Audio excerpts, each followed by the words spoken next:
Hello, everyone. Welcome back to the AAS YouTube channel, and this is part of the good stuff. This is the AAS Journal Author Series, and I am super happy to have AAS Journal author Michael T. Roman with us today. Hi, Michael. Hello, it's a pleasure to be here. Well, thank you so much for talking about your very lovely article. It's awesome. Michael, where are you located at right now? I'm talking to you from Boston, Massachusetts. Very good. Did you run the Boston Marathon yesterday? I know I ran past it. I saw it. It was different actually nearby. But it was actually I'm visiting a girlfriend here in town, and I didn't even realize the marathon was scheduled until I arrived and saw the hubbub. Could you like see it from your house or something like that? Yeah, we walked around, and yeah, I definitely saw a lot of runners and a lot of checkpoints and crowds, and it was it was nice to see. I never participated in any way before, so it's great to see. Very cool. So you're all inspired? You're going to run the Boston Marathon next year? Yeah, maybe I'll start getting a little exercise now. If only to survive to see the Uranus mission reach. Oh, there we go. There we go. Yeah. Well, that's great. Yeah, Boston's fun. Boston's fun. Very cool. Mm-hmm. Michael, what do you like to do for research? Well, my focus has been on Uranus and Neptune since grad school. I mean, I enjoy planets in general. But I've always found those two to be pretty intriguing. You're sort of, I find exoplanets very interesting, and I worked on that for a number of years, and I still do a little exoplanet work. Cool. And I wrote a paper on Saturn and Jupiter, but Uranus and Neptune have this kind of sweet spot between these planets that we can study in greater detail and those that are sort of so distant and mysterious that we'll never even get a close-up look at. Uranus and Neptune are sort of, they're out there on the edge of the solar system, but they are, there's so many intriguing mysteries given their distance. Yeah, I find them really quite a special target. Cool. That is awesome. And that is going to bring us to this very lovely Planetary Science Journal article. It's open access, people. Go get it. Subseasonal variation in Neptune's mid-infrared emission. And Michael, take us away. Okay. Well, yeah, this paper is the culmination of a year and a half, almost 2 years of work, bring together a lot of different data sets to analyze for the first time in detail how Uranus or how Neptune's thermal infrared radiation has changed over time. And I certainly couldn't have done it without my co-authors listed here. Lee Fletcher, whose ERC grant funds this work. Got it. Glenn Orton, who's responsible single-handedly, I will say, him and the telescope operators for many of these observations over the years. So, and sort of collecting these observations going way back. So couldn't have done without Glenn. Tommy Grayhouse, who was able to get the observations from the Gemini North Texas instrument. Yeah. Really helped break down the analysis and led me to confidently attribute what we're seeing to changes in the temperature as opposed to changes in the chemistry, which we'll get into in detail. So critically important player here. Julie Moses, whose chemical models give us some context for interpreting how we expect the atmosphere to change over time and give us motivation to look for these changes. So Julie, from the theoretical perspective, is one of the key players here. Naomi, of course, whose analysis of the Spitzer observations really helped provide a baseline to which I can compare a number of these diverse imaging data.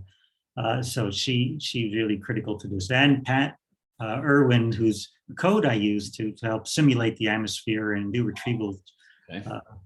And also to help interpret it. And I can keep going. Arate, James, collaborators who helped to review the work and provided some thoughts for discussion.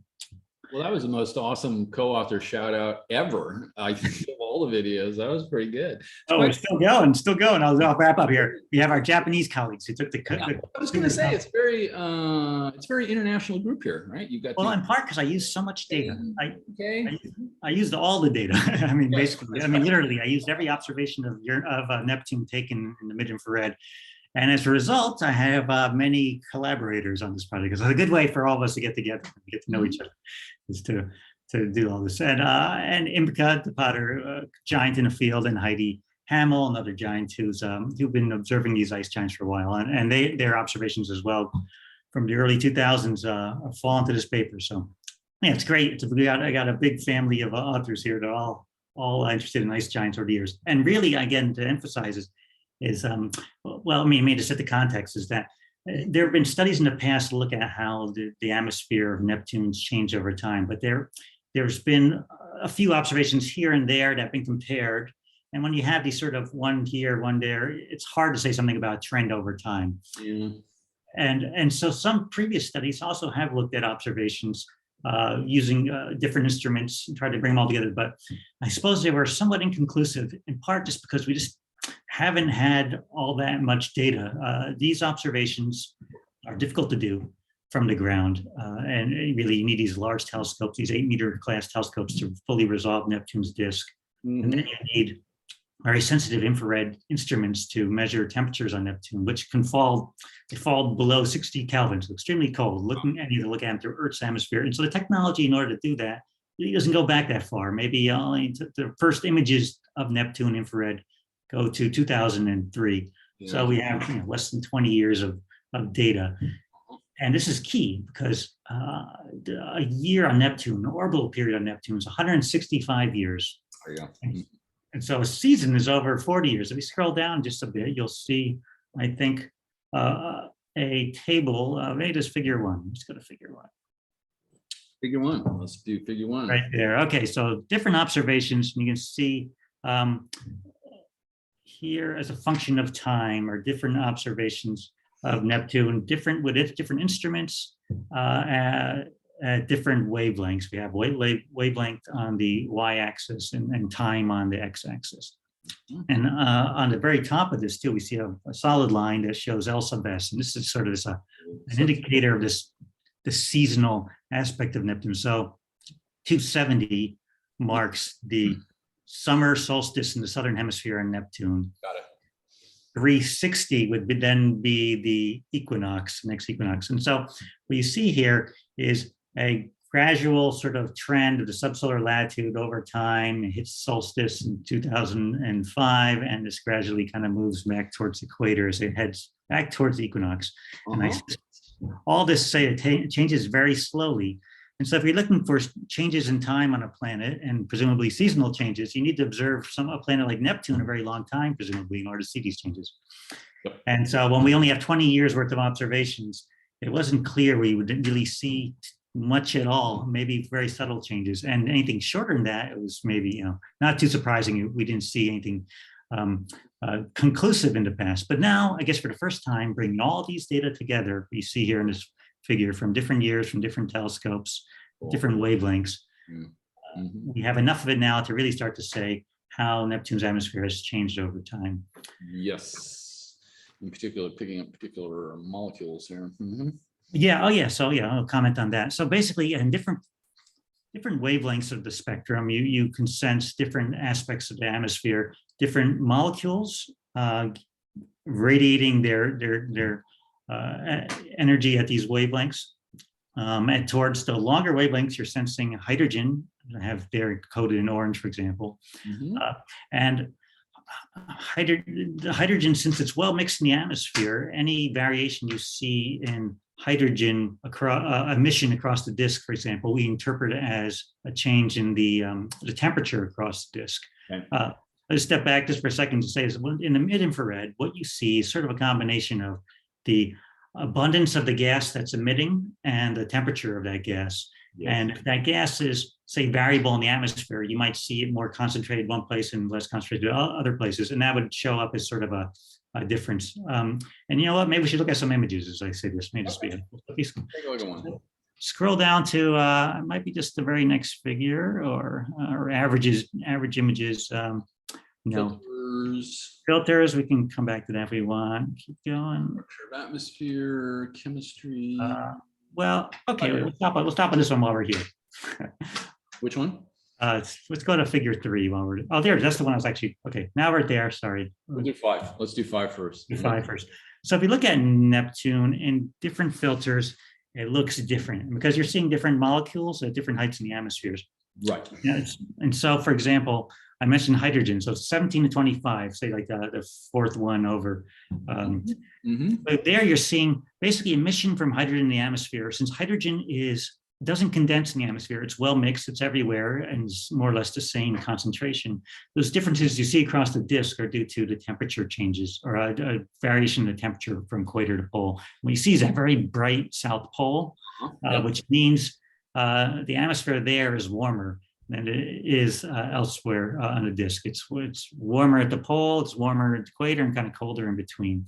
And different molecules, you'll see slightly different things. So over to the left here, we see methane, CH3D, which is it's an isotope of methane, and ethane, C2H6.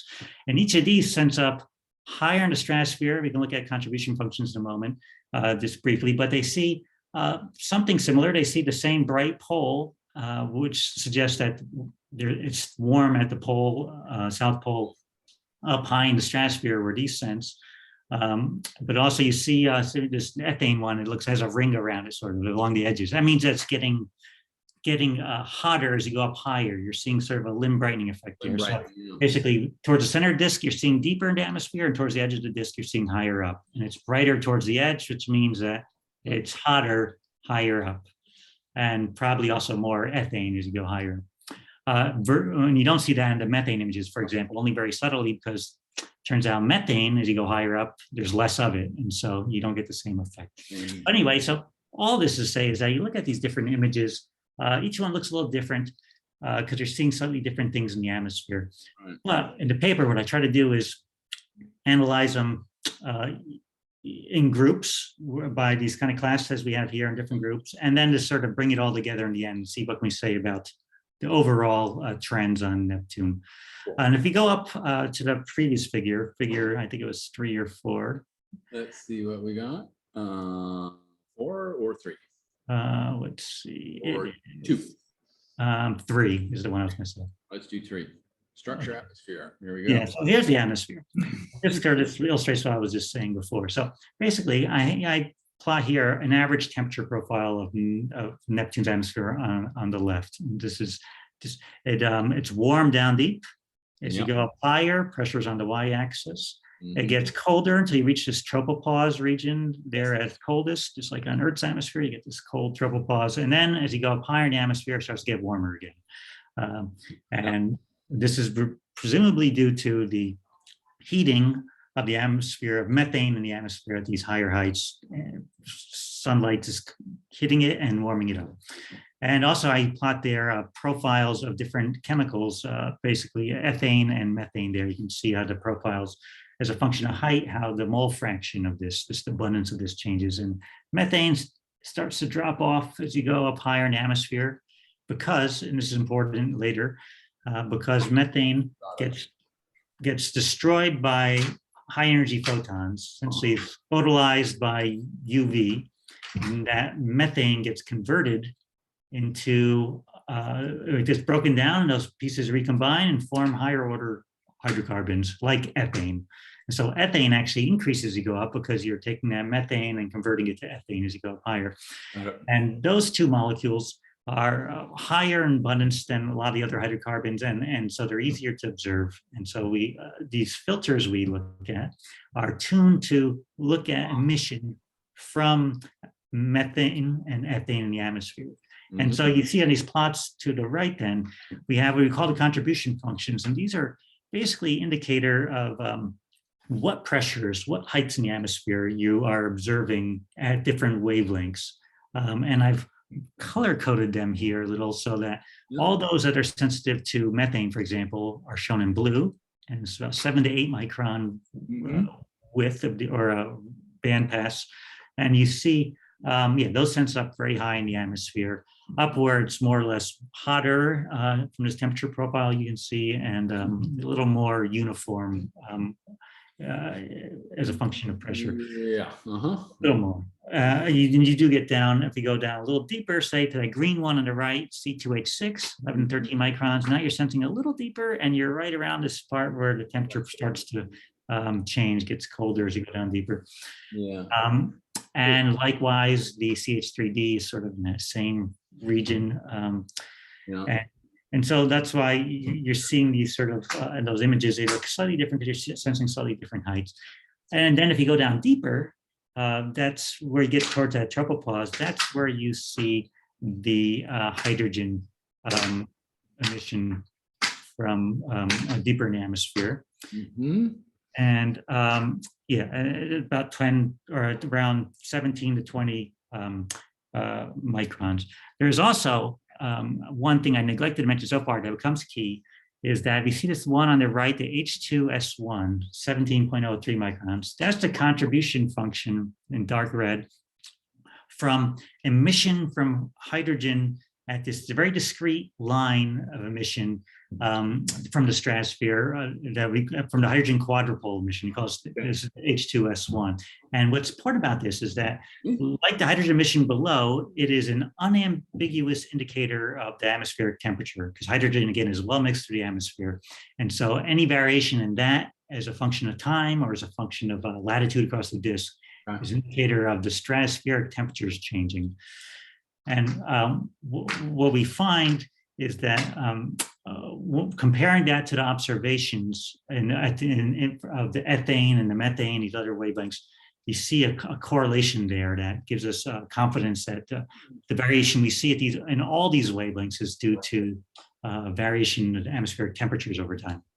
Got it. Yeah, because I can see how, one could argue that it's all chemistry that you're seeing and not temperature. But yeah, it very well could have been had you not those quadrupole measurements. You can say, well, you know what? And that's, you still say that in years, for example, when we don't have those quadrupole measurements. Well, what are we seeing here? Chemical change or temperature change? It's kind of ambiguous, but thankfully we have just enough of those that I think in the paper we make a pretty strong argument that is a temperature change, in fact, and for reasons that are pretty interesting. So basically, again, that line there, rate of time constant. If you have it, the cursor on it. So basically, we expect the atmosphere has a temperature, or say a time scale for which it responds to changing energy from the sun, for example. An Earth's atmosphere, we have a time lag, a seasonal time lag, and the hottest temperatures are not at the solstice, they're about a month after. The coldest temperatures are not at the solstice, about a month after. So it's about like a month, 5, 6 weeks or something like that. The relative time constant for the atmosphere, in a sense. And people have come up with theoretical expectations of what this relative time constant would be on the atmosphere of Neptune, which I plot here, basically in years. And this is to say that if you change, say, if you go up high enough, relative time constant becomes about 1 year. That means, if you change the heating rate or something changes in the atmosphere, the amount of sunlight, it should be able to respond rather quickly by Neptune standards. In roughly a year or so, you see the temperature respond to that. Whereas you go down deeper into the atmosphere and get to this sort of a few hundred millibar there, then it becomes an order of 10 to the second year, so a century. Wow. And so what that tells you, though, is that if the year on Neptune, even though it's 165 years, if the amount of sunlight is varying very slowly over decades, and the relative time constant is an order of a century, you're not going to necessarily expect to see an effect of that solar change on the temperature at those heights of the atmosphere. But you would expect to see some change up higher in the atmosphere, where a number of those filters are sensing, those contribution functions show sensitivity to. So that gives us theoretical sort of foundation to see where we might expect some change and where we might not expect to see some change. Down deeper, again, these hydrogen ones, time constants are still rather long there, several days. 10 years. Yeah, so changes there you expect to be a little more subdued than changes up high in the atmosphere. And as you'll find, that's basically what we're seeing to some extent. And so, but we'll not get too ahead of ourselves. So let's so again about the data. So basically, we had to say something confidently about it. We had to bring all this data together, and that meant initially we were just looking at Vizier observations, Vizier from the VLT. We had observations in 2008, 2009, and then we had some observations in 2018. I say we, Glenn Orton and Lee Fletcher, and together came up with these different observations over time. And so the original idea was, hey, we have these observations, same telescope, same instrument, separated by 10 years. Let's see what they look like. When I compared those, found that they looked rather different. And I guess let's look at some images. Oh, might as well scroll down to, we'll jump ahead a bit. Yeah, all good. Okay, I don't remember the figure number, but keep going. And until we get to maybe this one here. Okay, perfect. So I'm going to go global, and if we need to zoom in, we can zoom in on one. So for example, if you look at B here, so there we see 2008, 2009, 2018. We see, for example, those three, in 2006 as well, but I basically at first look at this 2008, 2009 versus 2018 of those images. So, well, those look kind of different. Over time, they seem to be, Neptune seemed somewhat dimmer. It was not as bright in 2018 as it was in 2008 and 2009. And so seeing that was rather intriguing. Also, there seemed to be a different trend that we weren't expecting, in that it looked brighter towards the north. In these images, we scanned over rather quickly, but if you look at a map, to the south is the pole. Yes. And to the equator is somewhere around the middle there. Right. And then the very top of the disk is kind of the northern limb, and you're seeing a 30 degrees north latitude or something like that. Yes. And we can look at a plot of that again in a bit. But what we see here is that it was brighter up north, and then it kind of got dimmer, but also got dimmer in the south. And the idea being that, okay, over time, actually, you know what? Yeah, let's scroll up to figure 4, please. And this will be easier to see. So over time, we expected, there we go. That's the one. So what we're seeing there, then the South Pole is towards the bottom of the image there, the equator is up towards the top, and then you have the Northern Hemisphere along the top edge. And so basically what we're seeing is most of the disk we're seeing is Southern Hemisphere of Neptune.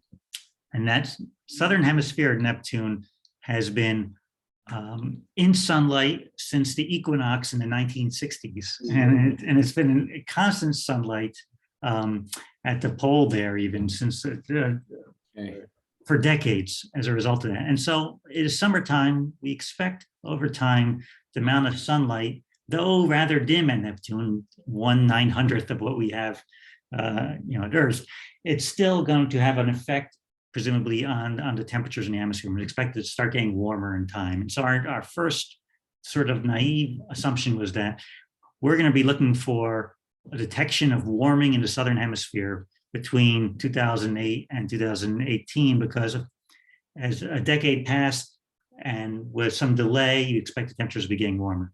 Yep. And so when we looked at those images, and if we go back down to the to that figure we're just at,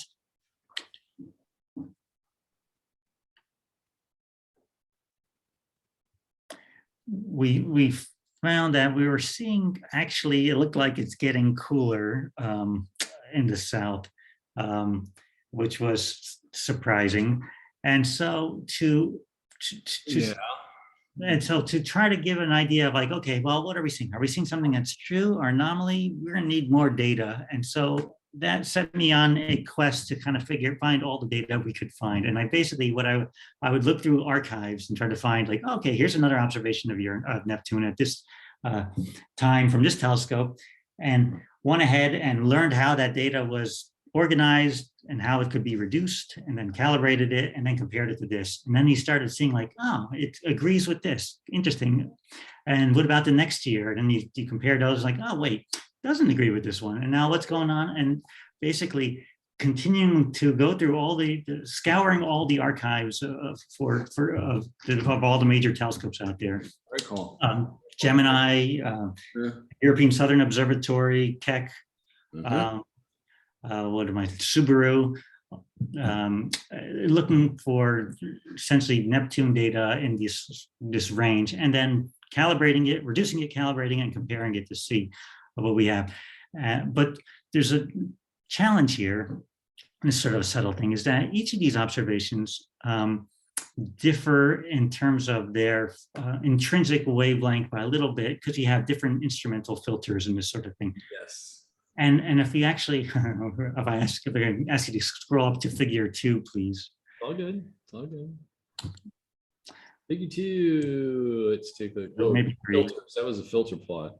Yeah, it's a spectrum of Neptune. Go up one more. Oh yeah, there we go. That's one, perfect. Yeah, okay. And so what you see here is that here's a spectrum of Neptune from the Spitzer Space Telescope. Spitzer was a rather small telescope compared to these giant ones on the Earth. And so Neptune's disk was essentially only a pixel or 2 across. You couldn't resolve it as a spatial object. But it gave us an indication of the brightness as a function of wavelength. And what you see here is that different wavelengths, where we had different observations kind of marked here on this, it's intrinsically dimmer at some and brighter at others. For example, at these near this peak near 12 microns, we have a number of different filters around there, but some are to the left of the peak, some are to the right of the peak, some are right in the center. And so if I wanted to compare the brightness of one to another, it might not be clear whether you're getting what you're seeing is a temporal change in the brightness or just an instrumental difference. And so in the past, people maybe looked at 2 with the same instrument and said, okay, well, I don't know, they're about the same, or they changed, they got a little brighter, and then maybe 2 a different instrument and saying, it's inconclusive. Here, what I try to do is take all these observations, and so that I can compare them to each other, more valid direct comparison, I normalize them by their relative brightness to the Spitzer spectrum. So so basically mathematically what I do is I just divide by the disk integrated brightness I would expect from Spitzer, which is taking this spectrum here and convolving it with one of these filter functions you see on the bottom of the figure. Yes. And so, for example, say I took this 17.65 filter right there in the center, I convolve that with the Spitzer spectrum, and it gives me a point, which is kind of in gray there, if you were, it's kind of hidden underneath there, of what Neptune would look like if observed with that filter with Spitzer in 2005. And so it gives me a brightness there. And then I can compare that to what it looks like from the ground at a different time, for example. And I can say whether it was brighter or darker relative to that. And say I have a bunch of filters at slightly different wavelengths, as we do here. I can just say, what is it sort of normalized? What is this relative brightness to Spitzer? Sort of a Spitzer corrected value to correct for the count that they have different intrinsic brightnesses. So for example, if I were to look at, then we'll just say some of these on the left, for example, where I'm comparing to up on the left corner, I'm looking at these methane as a function of time. They're all over the place and vertically like that. Yeah. But they're all more or less the same wavelength. And so I think that says something about the intrinsic variation in time. Whereas if I look at those towards the 12 microns, they're intrinsically at different brightnesses because they're sensing slightly different spots of the spectrum. Yeah. Okay. And as a result, those differences are observation or just due to their intrinsic brightnesses, and I can try to remove that by normalizing, by dividing by this Spitzer normalized or brightness for that filter. Maybe I can make that a little more clear with some of the figures we'll show a bit later. But yeah, well, actually, let's just scroll down. Let's jump into some of the science here. So basically, when we go down to let's see, the first figures of these sort of, okay, so yeah, we'll skip past these and come back to these in a second. Okay, these are the cross sections, Merle and zonal, cross sections, Merle and zonal, average Merle, latitude brightness. Yeah, okay, keep going, and we'll skip disk integrated. Disk integrated brightnesses, here's what I'm gonna get at. Okay, so for example, okay, stop here on that figure. So for example, now look at this top upper left panel. So these are the radiances intrinsically as observed in the sky of Neptune at different observations. And we can see that each of these has a different sort of intrinsic brightness. Some of these are 2.5 times 10 to the minus 7 spectral radiance, and others at the same time are much dimmer. Half of that, and that's because those are just taken at slightly different wavelengths, and so they're intended to have intrinsically different brightnesses. But how do I compare that as a function of time? Well, then if we go to the right, this one panel to the right.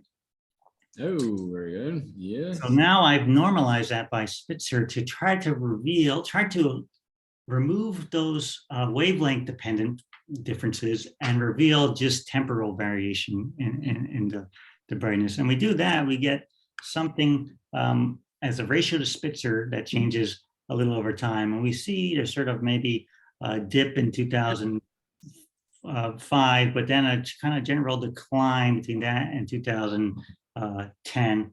Two that appeared rather bright later on, or in 2012, 11 and 12, but those are kind of suspect observations, single ones that are kind of noisy.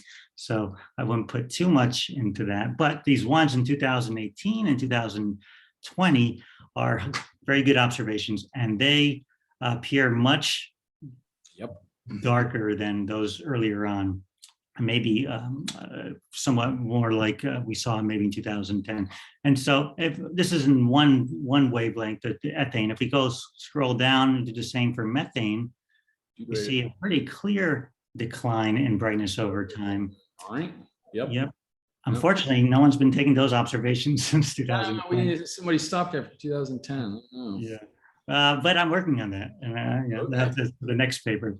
And then going down, we'll talk about that, and go back down to the methane. This one's interesting. We do see a dramatic decline since Spitzer, and then maybe a little hard to say, but some jumping around. But all these together show some trends that are across different filters, more or less consistent. Decline between 2003 and 2010 across all these. And then a kind of a gap in time. And then a rise. And then perhaps a rise just in the last few years. And so this is on a disk integrated sense. So this is taking an image, throwing away sort of spatial information and just averaging over that using kind of aperture photometry to say something. I did that for two reasons. One, just to kind of reveal these sorts of disk average trends, but also to allow me to then bring in the spectrum and kind of say something about how compared to spectra that were not spatially resolved in the past either. So I can actually compare it to Spitzer in a fair sense, just to average light from the planet. Now, if you scroll up again, they are images. And so if we actually look at them, go back to that colorful one of just the full. Yep, this one. This one there, yep. And so, there are some of these years are noisier than other, but you can see some sort of some of the spatial trends in time. And very interestingly, if we looked at this comics image from second from the left, we have this comics instrument on the Subaru telescope, and it's at 12.4 microns. And you see 2008, it looked rather bland. There's some structure there, but nothing compared to what it looks like in 2020. It looks dramatically different. In 2020, you see this very, very bright South Pole and kind of a dim midsection there. Yeah. I mean, so that 2020 image looks like nothing we've seen before on Neptune. It's quite, dramatically different from all the previous images we see. And then on the right there, I basically, as I was trying to say before, we're normalizing it so we can put them all on sort of the same scale, removing all the wavelength dependent properties and just looking at how the disk changed over time. And you see sort of a brightening. It's brighter in 2003, maybe dims a little 2005, gets brighter in 2006. And then it sort of just drops after that. Maybe that 2012 one, again, very noisy, one observation, hard to tell. But, I can mention a little about that more later.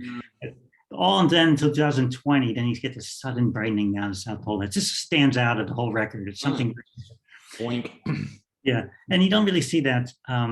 We never see anything like that before. Unfortunately, we don't have many other observations to compare in 2020, except if we go up to this top row, and I sort of skipped over this idea. This is all the stratosphere where we saw this ethane one. Now, what about deeper in the atmosphere where I was saying that we sense hydrogen near the tropopause? Right. In that case, if we look at it in just simple temperatures, 2006 versus 2018, the pole looked kind of brighter in 2006 than 2018 in this case.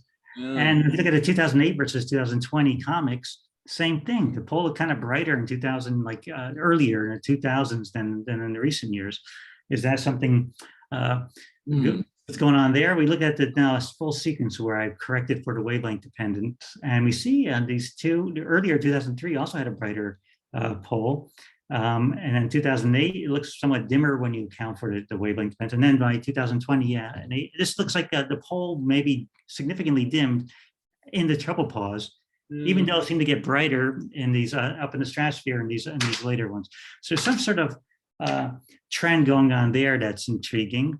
And to help, let's say, quantify these a little more, or to analyze these a little more quantitatively, I also, if we scroll down now, let's just look at some of these cross sections. So basically, I took a slice through those images, straight across to give you kind of a easier way of assessing all this.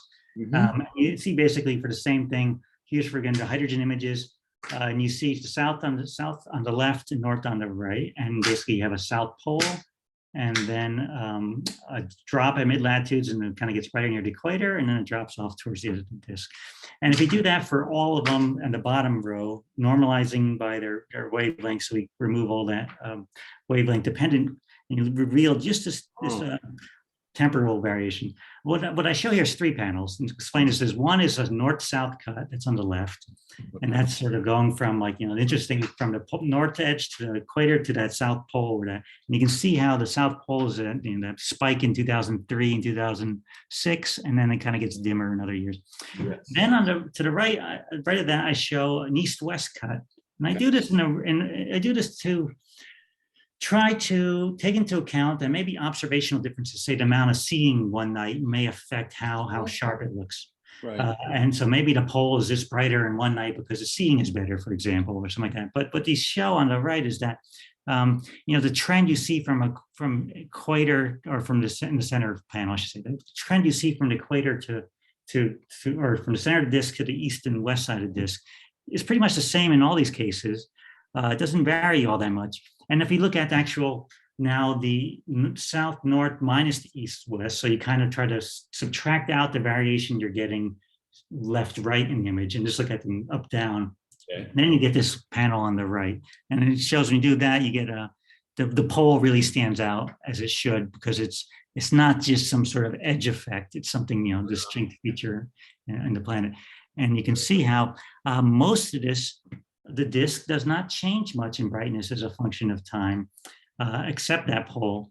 And so that leads to one of the first conclusions of the paper is that that in the tropopause, the troposphere, this area around a few hundred millibars, the temperature of the atmosphere doesn't seem to have changed much at all over the last few decades, with the exception of that south pole.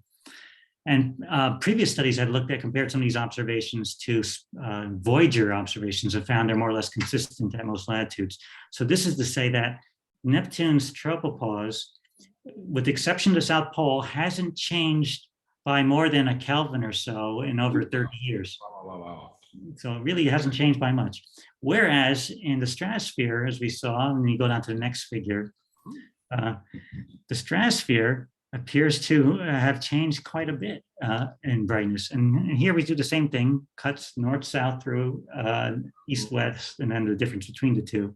Yes. And the same filter, you see how more or less the different lines of the same color for different, they're color-coded by the year.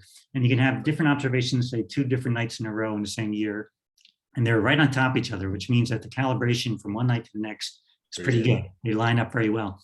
No adjustment, but you do see big differences between different years, and we interpret that as physical change in the atmosphere, radiance that, as we'll get to just shortly, it relates to the temperature.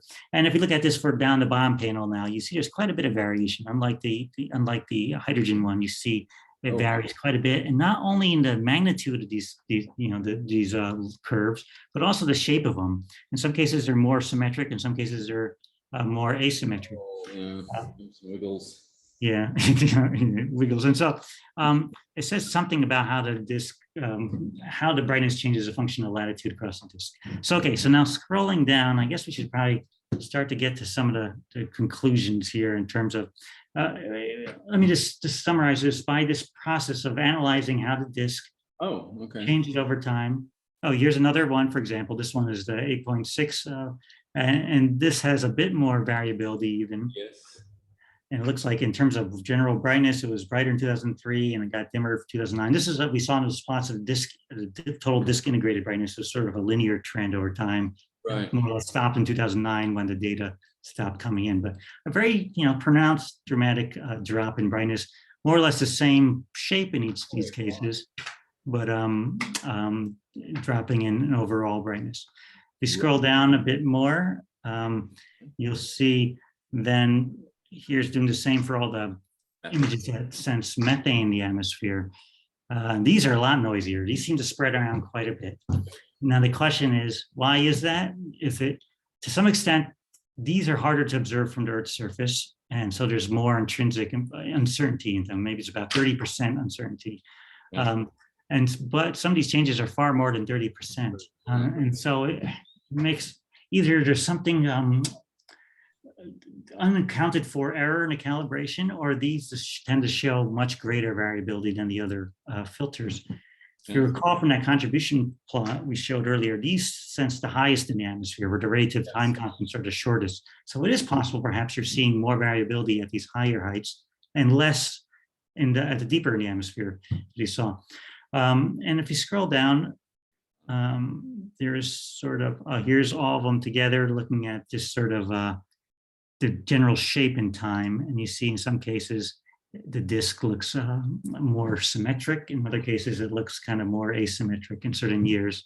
And this plot I show below was just trying to kind of quantify, by looking at the difference between two different latitudes, quantify sort of a trend in this sort of equator to pole or equator to mid-latitude contrast. And if you look at it, there's sort of a, I wouldn't say it takes too much imagination to see a potential trend there. It's, it's noisy, there's quite a bit of spread, but it does seem like there's a difference in the contrast between two different latitudes over time that really is unexpected. It's sort of, it doesn't really fit in with the seasonal model of what we're expecting in terms of the South to get warmer over time, equator to be more or less the same, and maybe it doesn't quite fit. And so I will, in the interest of time, move on to just to say here that putting all the data together and looking at it sort of spatially, you get sort of trends here that are surprising in terms of the contrast between different latitudes. Now moving on to what it is we're seeing exactly. Why are we seeing this? The kind of physics behind it, because basically to summarize, we've now, by looking at all the data, how it varied in time, we've revealed, I think, with confidence, trends in the atmospheric radiance over time in a disintegrated sense, but also spatially across the planet, differences, and how the radiation is distributed on Neptune's disk. And why that should be, why that should be is unknown exactly, because it really doesn't fit our expectations. Our simple model as to the South should get brighter as summer temperatures warm up. So we're seeing something now for the first time, revealing these changes, and then we try to get into the paper, speculate a bit as to why we're seeing what we're seeing. If you scroll down to the next figures, let's see. Okay, these are just the radiances disintegrated of the hydrogen over time. I didn't really focus on this, but basically, once you count for all the differences of wavelength, you see you get a rather linear trend. It doesn't seem to change in a disintegrated sense too much over time. Couple outliers there perhaps, but overall much flatter and less a decline than we saw with the other filters. But continue going on. Hydrogen quadrupole emission. So this section, basically in this section, if you scroll down more, just the figure I'll put into words is that what type of changes are we seeing? And so if you look at this here, what type of changes are we seeing? I mentioned that some of these changes may be due to, at first glance, it can be ambiguous whether you're seeing a change in atmospheric temperatures or a change in atmospheric chemistry, because the brightness at 12 microns would drop, for example, if the amount of ethane in the atmosphere dropped over time and the temperatures remained the same. Or a drop if the ethane remained the same and the temperatures dropped over time. You would get a difference in the amount of brightness, the radiance emitted. And so one way to kind of break this degeneracy is to look at this quadrupole, this discrete emission at 17,103 microns. And so this is observed using spectra, a spectrograph from Spitzer and on Vizier and on Texas at different times. And I plot on the left, I plot sort of a the actual line feature. Each one was at a different resolution with a different instrument and taken a different way. And I had to sort of try to find a way to kind of normalize them all together. So I end up just reducing them all to the poorest resolution, which was that of Spitzer. So that there's some fair comparison. Otherwise, you imagine each of these is different. One would be an extreme sharp point, a very, very high value. And so you have to take it. And this is my best attempt to do that. And what we find is they all match pretty well, considering the difference in resolution between something, I think, an 80,000 resolution, like R of 8,000, 80,000, and R of 600 in another case. So they're very different. But I was trying to again, in the spirit of trying to bring all the data together to say something about the longer term trend, I tried to normalize them and compare them. And when we do that, we get what we see here on the left, and then again on the disk integrated sense, what we see on the right. And what you see is a similar trend, higher values in 2004, 5, 6, and then it drops in 2008 or 2007, I should say. And then the 2019 observation on the far right, much dimmer. So that's very similar to this disk integrated trends we saw in those other filters that were sensing the stratosphere. And so that is one piece of evidence suggests, overall, the trend seems the same. Right. That might suggest that we're seeing a temperature drop.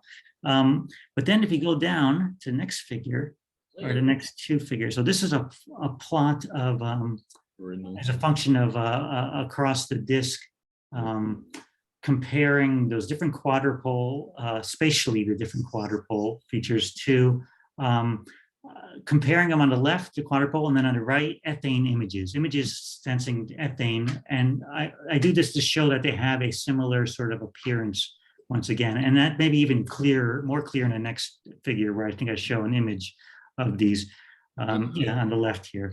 And so this is a show, I think this is quite compelling. On the upper left, we have images on the top row taken of the hydrogen quadrupole feature of 17 microns from Vizier, Texas, and Texas again. Texas gives you a spatial image because it is a scanning slit. So take an observation, and you put it all together and you get a picture. Very cool. Vizier doesn't do that. And so we get just the disk, just a slit with. Okay. If you look at those, though, and you compare those to observations taken of Neptune at 12 microns, I think there's a rather compelling similarity between the two of them. Yeah. That shows that the changes, a lot of these changes you see, I think, are primarily due to changes in the temperature and not changes in the chemistry. In reality, we're probably seeing some combination, but I think the dominant change, the primary change here, is a temperature change. The driver. Yeah. It seems pretty compelling from this. And so I'll skip past this figure on the right, which is basically showing how well, actually scroll over to the right, can remind me what I'm looking at here.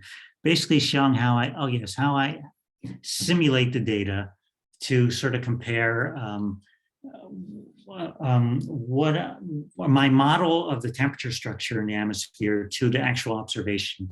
Yes. So this is rather complicated, and I won't get into too much detail about it, but the idea is that you have an observation and you have a model, and you want to compare the two. The observation has been distorted by Earth's atmosphere. It's this diffraction limit of the telescope. All these things lead to sort of an appearance that's going to be different in our model. And I try to develop a model and then distort it so I can compare it to the observations and have a valid one-to-one. And so what we're seeing here is sort of my best effort, sort of iteratively deriving a model and then degrading it. And I'm working backwards in some cases and forward to get to something where I have a a model that would give me, once distorted, a disk that looks like what we actually observe. And if I can do that, then I know I have at least a model that is at least consistent with the observations.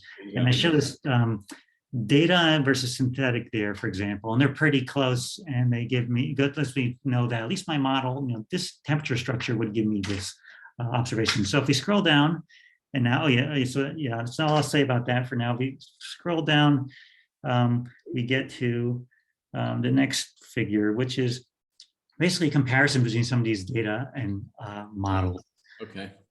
Models were developed simply by doing a retrieval from the data. So we have an image. From the image, I extract radiances as a function of latitude. From that, then I do an inversion and try to say, well, what sort of atmospheric temperatures and chemistry would give me that radiance? And once I have that, then I create a model from that inverted value, and then I do go through that process, like I said, to create a fake image to compare it to the real image and see if they're consistent.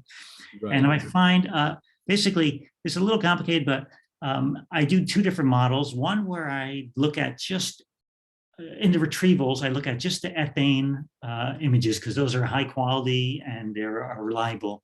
And though they call model A. And then I do another set where I also include the methane images, which, if we remember before, scattered around a bit. They seem to be a lot of spread, because they're generally noisier and more difficult to do from the ground. Yeah. In part because the Earth's atmosphere is not very transparent at 7 to 8 microns, where we're observing where the methane features are strongest. And so they're intrinsically a little noisier, and so they're maybe less reliable. And so I do cases where I include them, the methane images, and cases where I don't, just in case they're wrong and I don't want to screw up the interpretation completely. Basically what I show here is the comparison of data to these different models. And in some cases, when I include methane, obviously, when I include methane in the retrievals, I get a better fit to the methane images. When I ignore it, it doesn't care if it matches or not the methane images. So these A ones don't match the methane or the CH3D or methane very well, where the B attempt to match that better, but sometimes at the cost of the matching the ethane images as well. Right. All that to say is that, so this is just trying to validate the data or the model to the data and saying how close it more or less comes to reproducing what the disk would look like. And then that all corresponds to what we see in the next image, which is, or next figure, which is sort of the temperature structures that would provide those disk brightnesses. And so here are the cases where I ignore methane completely, and I basically come up with a contour plot of temperatures in the atmosphere, assuming all the changes we see are due to temperature changes and not chemistry changes. Yes. Informed by those quadrupole observations I just spoke about before. Pressures on the y-axis, latitudes on the x.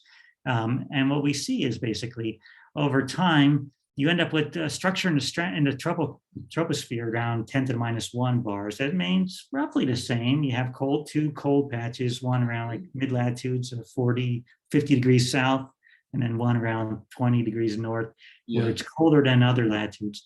But up in the stratosphere, you get a different sort of structure. You have this south, it's right at the left edge, you have this bright south pole. And if you see in time, it sort of maybe diminishes a little, it gets a little warmer, and then, or it gets a little colder. And then in 2020, you get this brightening up there, because it's getting much hotter at this 10 to the -4. So this is sort of let's say, a physical interpretation of what's going on in the atmosphere to produce those observations we were seeing. And then I do the same, scrolling down to the next one, if I include methane in our retrievals. Okay. And that ends up being a little noisier, because the methane images are noisy. Is it the truth? I mean, is this really what's going on in the atmosphere? It could be. It's just hard to know whether those methane observations are accurate. If they're accurate, then you end up with a much more complex, less simple atmospheric structure here. You get sort of, blobs at certain these latitudes, hotspots here that are not there a few years later. Perhaps they're real features, perhaps they're not. We really can't say from the data. And I guess this, this is sort of, it's something that we're going to have to look at in future years. Yes. to see whether or not there's true variability going on at these latitudes or not. So in a sense, I present this separately just because it's less certain, because observation's more. Good to do. Good to do. Yeah. Okay. Now going on to the next figure, I try to boil some of this down to some sort of trends. And here, this one basically on the left is just for a given pressure in the atmosphere as a function of latitude, what does the temperature look like in each of these different years? And you can see this sort of, again, this sort of trend. It's a little more flat in 2003, 2005, and then temperatures sort of drop first in the southern hemisphere, or near the equator, I should say. By 2018, 2020, it's very dark near the equator compared to the earlier ones. But between 2018, that purple line, and 2020, that sort of lighter pinker line, you get a dramatic change at the South Pole there, warming in the temperatures there. And that's just another way kind of representing that. And then I do again when I consider methane, and that's a B in this figure. And it's a little noisier, a little more spread, but more or less kind of the same trends, but just maybe differences at the pole in the 2003, for example. But so if methane is reliable, we get a little more complicated picture. If it's not reliable, then we get the simpler picture above, basically what I'm saying here. And then in the bottom panel is the temperature in the tropopause. We see basically at the equator and mid-latitudes, sort of within errors, a few degrees, 2 degrees or something, the same in most, all across the period. It's just at the pole that you get this thing change, it seems, in recent years, where just when it got brighter at higher in the atmosphere, got hotter or higher in the atmosphere, it seems to have gotten colder deeper in the atmosphere, which is somewhat intriguing from a dynamical point of view. And just quickly on the upper right there, we see more or less in the figure in the upper right, the temperature profile. So here's like 1D sort of temperature profiles, I say, of the atmosphere. If we were going to, sometimes people in the past, you don't have spatial resolution, so you get a single temperature profile. How would that one temperature profile vary if these were just disintegrated observations? And we get this sort of spread here where they're relatively, pretty close to each other. There's a little bit of a spread. Solid lines are if I just include ethane, and dashed lines are if I include these colored ones. Dashed lines if I include the methane, in which case there's a little more spread. And this little inset to the bottom there is again the sort of disintegrated brightness is a function of time, or temperature is a function of time. You see it's rather clear decline if I include just the ethane, but if I include methane, the dashed line connecting those dots. It's a little noisier, but it's more or less the same trend. A drop between 2003 and 2008, and then continued dark over the next decade, presumably, but a gap in time there, and then cold in recent years. Okay, so this is how the temperatures have changed. Why are they changing? And this is where we speculate in the paper. We have a long time, let's say the data leave some windows open for different physical mechanisms to be causing these changes. And so basically in the paper, I break it down to 3. And if you scroll down to the next figure, I will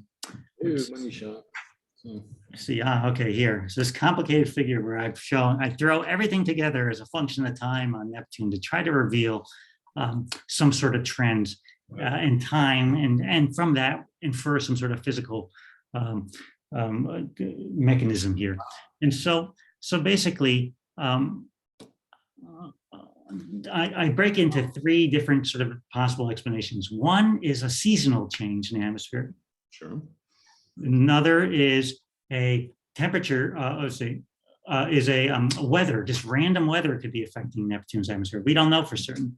And the third is an idea that's been around for some time, is that solar activity could be affecting Neptune's atmosphere.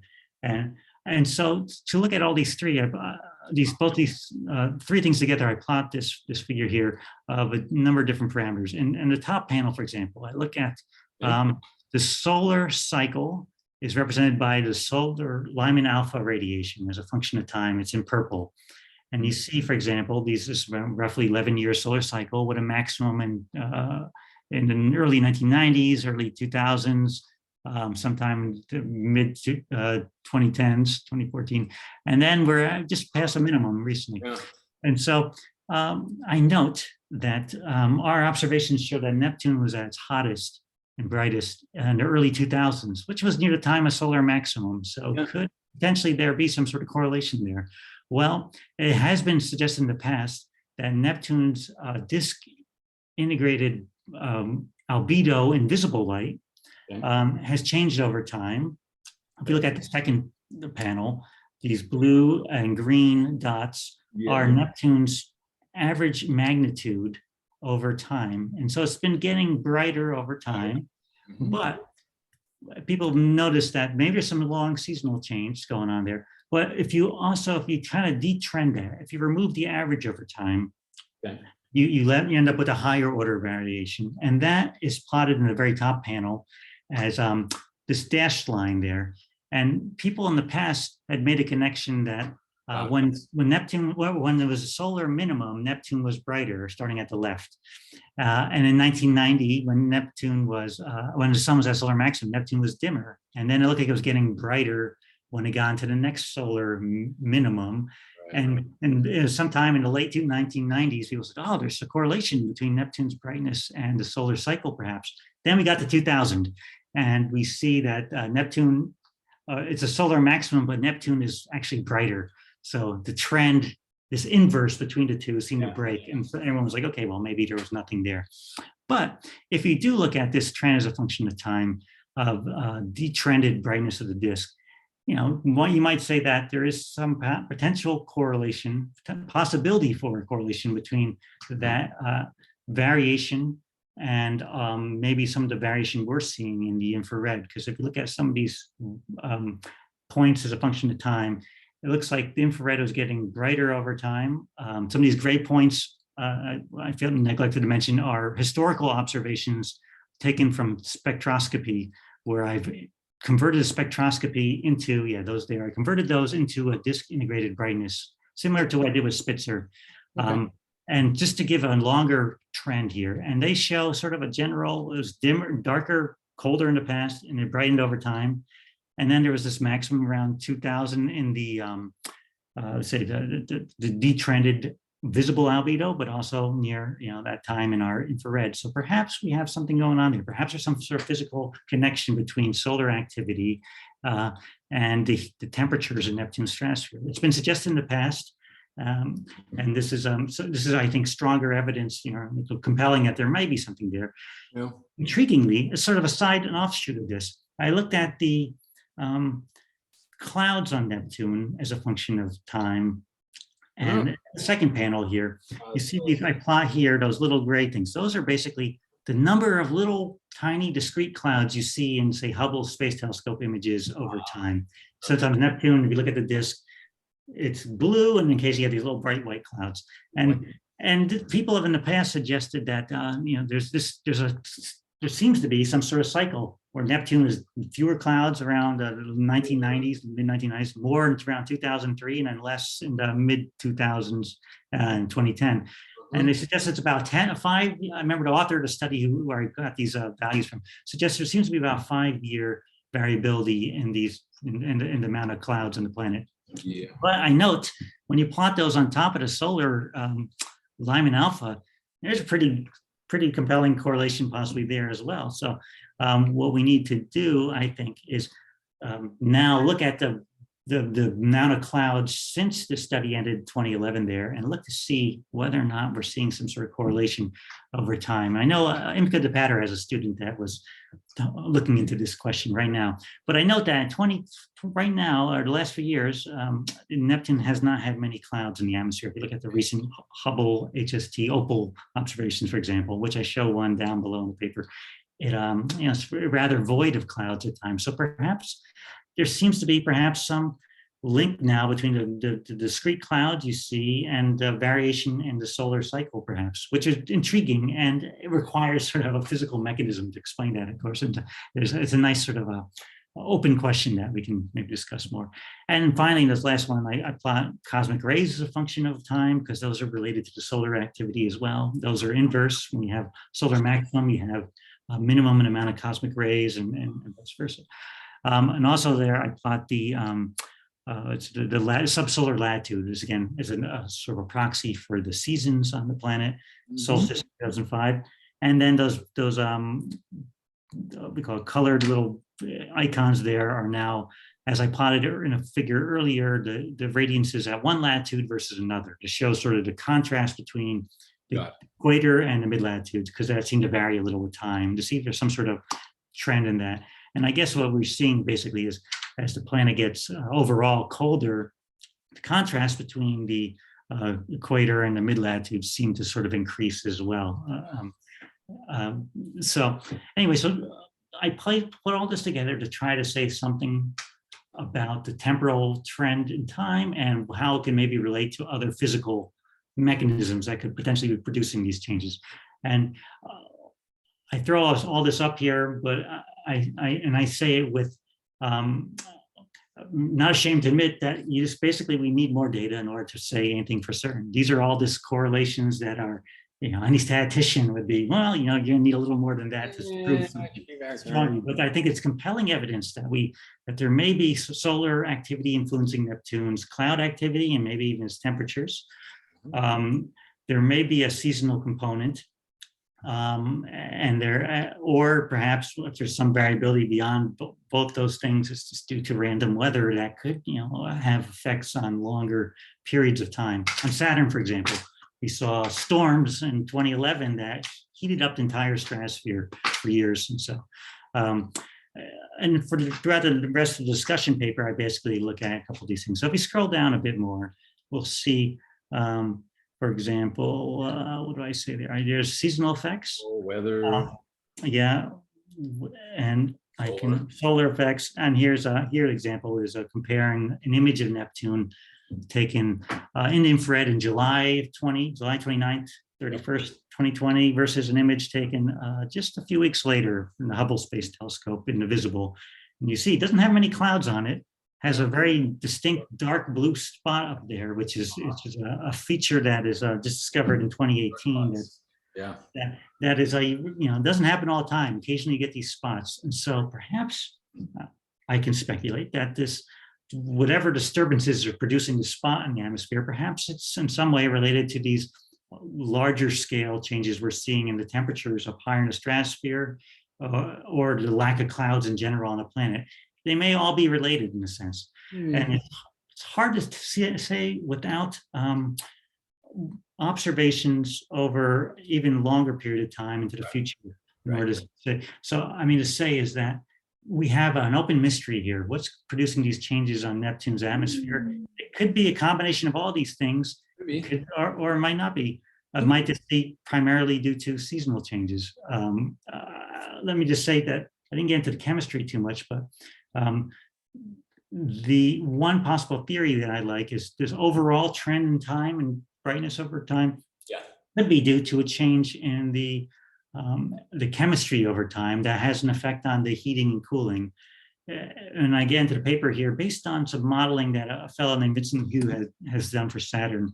Basically, the atmosphere of Neptune is getting heated by the sun, and so therefore we expected it to get warmer as it absorbs that sunlight, because you have methane in the atmosphere, and methane absorbs sunlight. But methane can also be destroyed over time due to high energy UV, and it breaks that methane into smaller molecules that then recombine to make these hydrocarbons like ethane. I remember I mentioned this.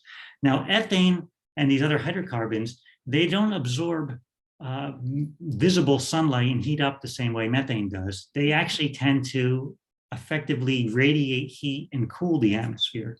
So perhaps what we're seeing is this interplay where sunlight's increasing, but instead of warming it up, you're producing more of these other hydrocarbons that more efficiently radiate their heat and cool the atmosphere. So it's this interplay between changing sunlight, changing chemistry, and then the balance between heating and cooling. And perhaps what we're seeing is that as these hydrocarbons build up, you're seeing cooling dominate over heating in the stratosphere.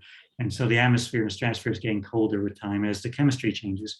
That could possibly explain the overall trend in time. But it needs some modeling. It needs some to prove this, you need some rigorous modeling in a computer of the chemistry and the radiative heating over time, and see if you actually get this sort of thing.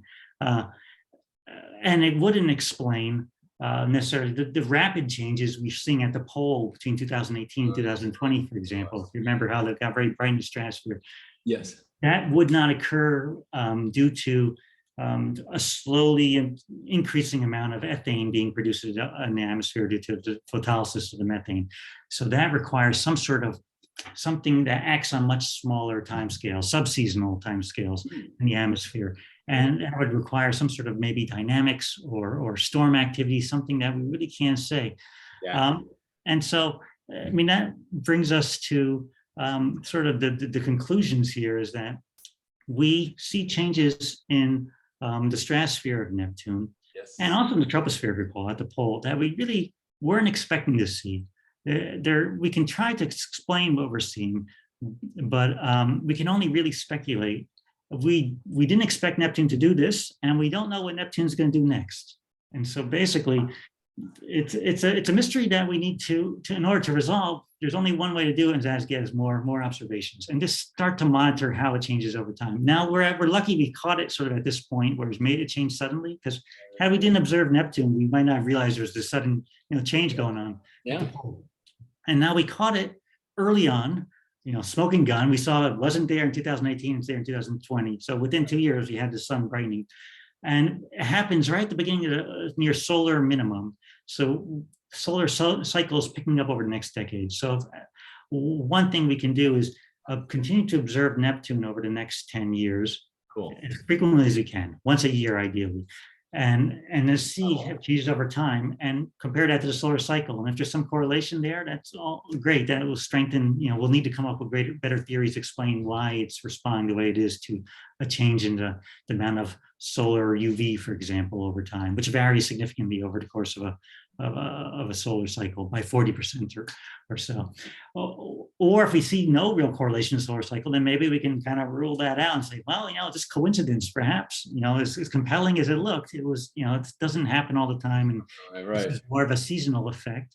So we basically, so one of the takeaways is that Neptune's varying in ways we didn't expect. We don't know how it'll vary next. The only way to find out is to observe it more. And you really need to observe these planets like Neptune and Uranus over long periods of time, because they change slowly in theory due to changing sunlight. And so if we want to remove the sort of longer term seasonal trends, understand exactly what they are, whether it brings cooling or heating, whether it's a direct energy thing versus a chemical change in the atmosphere, to understand all these puzzles, you really just need more observations over time. And you can't otherwise kind of get to the heart of these and place the atmosphere in context, temporal context. When we get a mission to Uranus, as announced today, as a possibility, a high priority. You want to know what you're observing Uranus at a time. How is that time representative of Uranus over its seasonal cycle? I say this because also on the screen here we have a section on comparison to Uranus, where basically I just wanted to point out that in many ways Uranus is more intriguing than Neptune, and it's more mysterious because whereas I have maybe 95 images of Neptune that I bring together in a study, there's only really 3 or 4 images of Uranus at the same sort of wavelengths that we can say anything about. And so it's temporal variability, how it changes in time, is really poorly constrained. I had a paper out 2 years ago. I looked at compared images from 2008 and 9 and 2018, and they're very similar. But that's basically 2 data points, and so we need more to understand how that planet changes as well. And so temporal variability, it's happening. It's I won't get into the numbers. You can see there's some values there, but we don't really know why, and we just need to observe it longer in order to really figure this out. Cool. Who doesn't love a good mystery? Yeah. Who doesn't? And genuinely, I could say it was quite fun working on this paper. It was a ton of effort to calibrate and reduce all those different observations from different observatories. Everyone's different in some way, and it took a ton. But it really became a quest to understand what's going on. And as you add more data, it just, I'm trying to figure out, ooh, a trend is emerging, and how is it actually changing in time? Why is it changing? It all became rather fun, a little puzzle. And yeah, and it looks like it's something other people responded to as well in terms of the mystery here and the intrigue of these distant worlds. Indeed, and we might as well say it. You certainly got quite a bit of press on this one. So very yeah, cool. And I'm thankful that you come in and talk through the paper as you see it. I think that's really valuable. So.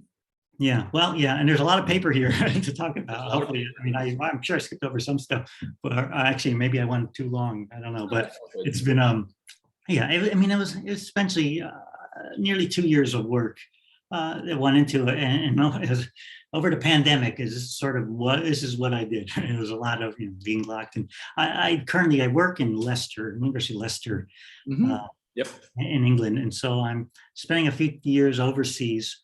Working with Leaf Fletcher and company there, and so I was a bit farther from home than I would have preferred to be, perhaps during the pandemic. And so I felt it gave me all I had to do in some days during the height of lockdown was to calibrate data and work. So this was sort of my project to keep me sane, and so I'm very pleased to see it.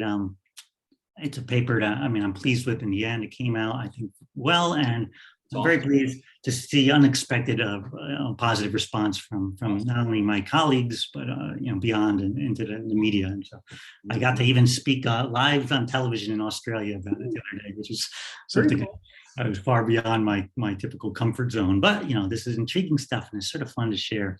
I'll get better with time. Yeah. So thank you for giving me a chance to speak about it. Yeah. Well, thank you so much for talking about it. And you mentioned it a little bit there, several times actually, as we went through.